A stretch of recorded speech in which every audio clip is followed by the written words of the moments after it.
ಹೆಂಪೇರು ಅಥವಾ ಇಂಪೀರಿಯಲ್ ಅಂತ ದೊಡ್ಡ ದೊಡ್ಡ ಹೋಟ್ಲಲ್ಲಿ ಸಿಗೋವಂಥ ಸಿಸ್ಲರ್ ಹಾಟ್ ಬ್ರೌನಿ ಐಸ್ ಕ್ರೀಮ್ನ ಮನೇಲೇ ಮಾಡೋದು ಹೆಂಗೆ ಅಂತ ಹೇಳ್ಕೊಡ್ತೀನಿ. ಫುಲ್ ವಿಡಿಯೋ ನೋಡಿ. ಏನು ಗೊತ್ತಾ, ಇವತ್ತು ಸಿಸ್ಲರ್ ಬ್ರೌನಿ ಹಾಟ್ ಅಂತ ಒಂದು ಐಸ್ ಕ್ರೀಮ್ ಮಾಡೋಣ ಅಂತ ಎಕ್ಸ್ಪೆರಿಮೆಂಟ್ ಮಾಡ್ತೀನಿ. ಗೊತ್ತಿಲ್ಲ ಅದೆಷ್ಟರ ಮಟ್ಟಿಗೆ ಸಕ್ಸಸ್ ಆಗುತ್ತೆ ಅಂತ, ವಿಲ್ಸಿ. ಅದಕ್ಕೆ ನಾನೇನು ಮಾಡಿದ್ದೀನಿ ಅಂತ ಅಂದರೆ, ಇದು ಬ್ಲಿಂಕಿಟಲ್ಲಿ ಆರ್ಡ್ರ್ ಮಾಡಿ ತರಿಸ್ಕೊಂಡಿದ್ದೀನಿ. ಅಂದರೆ ಹಾಟ್ ಬ್ರೌನಿ ಸ್ಲೈಸು. ಇದನ್ನು ಫಸ್ಟು ಹಂಚಿನ ಮೇಲೆ ಇಡ್ತಾಯಿದ್ದೀನಿ. ಅಂದರೆ 4 ಇದೆ ಟೋಟಲ್. ನಾನು 2 ಬಾಕ್ಸ್ ತರಿಸ್ಕೊಂಡಿದ್ದೀನಿ. ಮನೇಲಿ ಜನ ಜಾಸ್ತಿ, ಸೊ ಹಂಗಾಗಿ ಎಲ್ಲದನ್ನು ಒಟ್ಟಿಗೆ ಹಾಕ್ತಾಯಿದ್ದೀನಿ.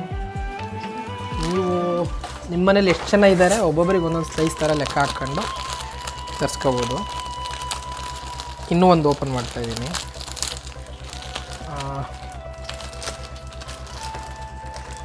ಇದರಲ್ಲೂ 4 ಸ್ಲೈಸ್ ಇದೆ, ನೋಡ್ಬೋದು.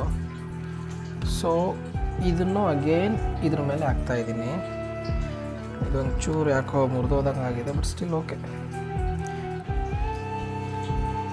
ಇದೊಂದು ಚೂರು ಜಾಗ ಮಾಡ್ಕೊಂಡ್ರೆ ಮೋಸ್ಟ್ಲಿ ಆಗ್ಬೋದು. ಗೊತ್ತಿಲ್ಲ ಹೇಗೆ ಬರುತ್ತೆ ಅನ್ನೋದ್ರ ಬಗ್ಗೆ ನನಗೆ ಐಡಿಯಾ ಇಲ್ಲ ಆ್ಯಕ್ಚುಲಿ.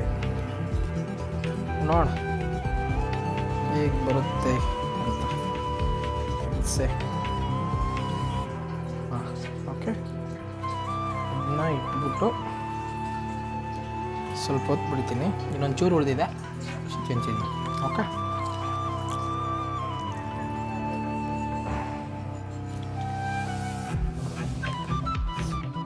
ಅದೇ ನಾನು ಅಮೂಲಿಂದ ಒಂದು ಫ್ಯಾಮಿಲಿ ಪಾಕ್ ಐಸ್ ಕ್ರೀಮ್ನ ವೆನಿಲಾ ಫ್ಲೇವರ್ ಆರ್ಡ್ರ್ ಮಾಡ್ಕೊಂಡಿದ್ದೀನಿ. ಜೊತೆಗೆ ಇದು ಚಾಕ್ಲೇಟ್ ಸಿರಪ್ಪು. ಇದು ಗೋಡಂಬಿನ ಒಂಚೂರು ಗೀ ರೋಸ್ಟ್ ಆದರೂ ಮಾಡ್ಕೊಳ್ಳಿ, ಅಥವಾ ನಾರ್ಮಲ್ ಆಯಿಲ್ ಫ್ರೈ ಆದರೂ ಮಾಡ್ಕೊಳ್ಳಿ. ಸೊ ನಮ್ಮನೇಲಿ ಐಸ್ ಕ್ರೀಮ್ ಹಾಕೋದು ಇಲ್ಲದೆ ಇರೋ ಕಾರಣ ಈ ಚೌಟಲ್ಲೇ ಹಾಕ್ತಾಯಿದ್ದೀನಿ. ಬೀಳ್ತಾ ಇಲ್ಲ, ಬಟ್ ಗೊತ್ತಿಲ್ಲ ಅದೆಷ್ಟರ ಮಟ್ಟಿಗೆ ಸಕ್ಸಸ್ ಆಗುತ್ತೆ ಅಂತ. ಇದನ್ನು ಟೇಸ್ಟ್ ನೋಡ್ಬಿಟ್ಟು ನಮ್ಮ ಫ್ಯಾಮಿಲಿಯವರೆಲ್ಲ ಇದ್ರ ಮೇಲೆ ವೆನಿಲಾ ಐಸ್ ಕ್ರೀಮ್ ಹಾಕ್ಬಿಟ್ಟು ಆಮೇಲೆ ಚಾಕ್ಲೇಟ್ ಸಿರಪ್ ಹಾಕ್ತಾಯಿದ್ದೀನಿ. So it's okay. ಇದ್ರ ಮೇಲೆ ಕ್ಯಾಶಸ್. ಓಕೆ, ಅವ್ರವ್ರ ಬಟ್ಲಿಗೆ ಅವ್ರವ್ರೇ ಜವಾಬ್ದಾರರು, ಓನರು. ಕೊಡಬಾರಪ್ಪ ಎಲ್ಲರಿಗೂ. ಮಲ್ಕೋಬೋದು. ಬೆಳಗ್ಗೆ ಎಲ್ಲರಿಗೂ ಎಬ್ಸಿ ತೊಳೆದು ಬಿಡ್ತೀನಿ ನಾನು. ಯಾರು ಬಿಟ್ಟಿದ್ದೀನಿ ನಾನು ಬೆಳಗ್ಗೆದ್ದಲ್ಲ. ಸೊ ನಿಮಗೆ ಎಷ್ಟು ಬೇಕೋ ಅಷ್ಟು.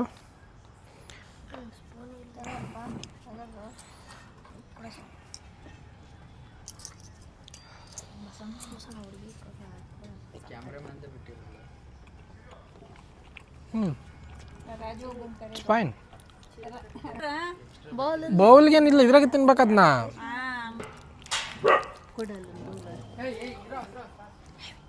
ನಿಜವಾಗ್ಲೂ ಚೆನ್ನಾಗಿತ್ತು. ನೀವು ಒಂದ್ಸಲ ಮನೆ ಟ್ರೈ ಮಾಡಿ.